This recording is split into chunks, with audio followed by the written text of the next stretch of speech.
Ako pokušavate mršaviti i nikako to ne uspijevate, iako redovito vježbate, iako pazite na kalorije, jedete puno manje, postoje određeni mehanizmi koji djeluju da nikada ne možete smršavjeti. Pogotovo se oni događaju tijekom noći. Postoji hormonalni mehanizam koji tijekom noći može u potpunosti blokirati sagorijevanje masti i potaknuti njezino nakupljanje. Taj mehanizam je povezan sa regulacijom šećera u krvi, stresom i djelovanjem jetre. U ovom videu ću vam točno objasniti protokole kako ti mehanizmi rade i da ću jednu specijalnu biljku, jednu specijalan čaj koji ima nevjerojatnu mogućnost preokrenuti samo ovu situaciju, pa da onda prvi puta u životu možete početi mršavjeti, pogotovo kada shvatite zašto nikako ne možete mršaviti. Molim vas, ovo jako dobro saslušajte.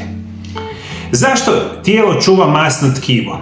Tijelo posjeduje više hormona koji potiču razgradnju masnih naslaga, a njihova aktivacija započinje prehranom i kretanjem, ali se stvarni proces sagorijevanja odvija kasnije tijekom sna.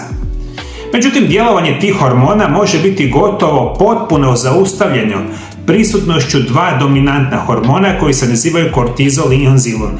I to su dva razloga koji nitko od vas ne može smršaviti, iako uporno pokušavate dijetama, vježbanjima i slično. Vi u najvećem broju slučajeva ne možete nikako spustiti inzulin i kortizol sam tijekom noći. Ono što se zapravo događa, kortizol je hormon koji se izlučuje u uvjetima stresa, a njegova je uloga šira od psihološkog odgovora. Tijekom noći povišeni kortizol djeluje kao snažni signal za očuvanje energije i skladištenje masnih naslaga, osobito u području trbuha. Normalan san sastoji se od više faza, među kojima je dubok i takozvani delta san presudan za regeneraciju i razgradnju masnog tkiva.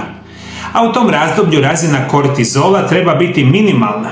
Ako je kortizol povišen, tijelo ostaje u stanju pripravnosti i ne ulazi u metabolički povoljne faze sna. A drugi hormon je inzulin. Inzulin je osnovni regulator šećera u krvi, a istovremeno i hormon skladištenja masti. Njegova prisutnost onemogućuje razgradnju masnog tkiva bez obzira na aktivnost drugih hormona. Prevedeno znači, dok je god vama kortizol povišen, dok je god vama inzulin povišen, vi nikada ne možete smršaviti. I glavni način smršavanja zapravo će biti tijekom jedne noći, kada vi dugo kvalitetno spavate, a dakle rješenje u svemu tome će biti kontrola inzulina i kortizola tijekom samog spavanja. Kortizol i inzulin često djeluju zajedno. Povišeni kortizol potiče stvaranje glukoze, čak iz vlastitih proteina i mišića, što dodatno povisuje inzulin i time nastaje zatvoreni krug koji pogoduje debljanju i blokiraju mršavljenje. Jeste shvatili, moji dragi gledatelji, mehanizam je visoki kortizol i još veći inzulin. I to ga se prebaci na sami noćni san. Vi ovo možete prevedeno shvatiti da nikada ne možete smršaviti. I to je jedan od glavnih razloga zašto to ne ide. Zato vam danas preporučujem jednu specijalnu biljku koja se naziva Gymnema sylvestre. To je višegodišnja biljka sa dugom i dokumentiranom upotrebom u ajurvedskoj medicini, gdje se tradicionalno koristi kod poremećaja metabolizma, probave i šećera u krvi. Smatra se gornjim biljkim tonikom koji djeluje istodobno na probavni sustav, jetru i regulaciju glukoze. Posebno Gymnema sylvestre leži u njezinoj sposobnosti da privremeno blokira osjet slatkog okusa, smanji apsorpciju glukoze u crijevima i utječe na enzime povezane sa metabolizmom ugljikohidrata. Prevedeno znači, vi kada počnete piti čaj od Gymneme sylvestre, vi ćete na potpuno prirodan i siguran način početi smanjivati i inzulin i sami kortizol. I ovo je izvanredno piti tijekom jednog dana, kasnije ću vam dati jedan specijalan recept. Aktivne komponente same biljke smanjuju nakupljanje triglicerida u jetri, taloženje masnih kiselina u mišićima i inzulinske rezistencije. Zbog toga učinka Gymnema sylvestre sve se često koristi kod pomoć kod pretilosti, metaboličkog sindroma i nekontrolirane želje za slatkim. Gymnema sylvestre je dostupna u više oblika, kao što su kapsule, tinkture i čajevi. Prevedeno znači, ovo što vam sada pričam, svi danas super jednostavno možete kupiti u dućanima zdrave hrane i možemo reći da je Gymnema sylvestre se smatra jednom daleko najboljih prirodnih biljaka na svijetu za poticanje prirodnog i sigurnog mršavljenja. Možemo reći Čaj je osobito prikladan za osobe koje imaju izraženu želju za slatkim, navečer posežu za hranom, imaju oscilacije šećera u krvi, te žele postupnu, ali dugoročnu održivu regulaciju metabolizma. Kako pravilno pripremiti čaj od Gymneme sylvestre? Za pripremu čaja koristi se osušeni list Gymneme sylvestre, ne korijen ili stabljika. Listovi trebaju biti tamno zeleni ili maslinasti, bez znakova plijesni ili blagog gorkog okusa.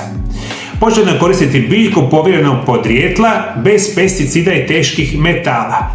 Osnovni recept je jedna čajna žličica osušenih listova Gymneme sylvestre i 250 ml kipuće vode. Super, jednostavno možete kupiti čaj od Gymneme sylvestre da ćete već imati suhe listove kao takve. Ono što ću vam preporučiti, u 250 ml vode stavite 1 do 2 čajne žličice samoga čaja, poklopite posudu, držite 10 do 15 minuta i na takvu posudu samo čaj procjedite. I to je to. I moja će vam biti preporuka. Rekli smo, želimo djelovati na 2 ključna hormona. Jedan će biti kortizol, drugi će biti inzulin.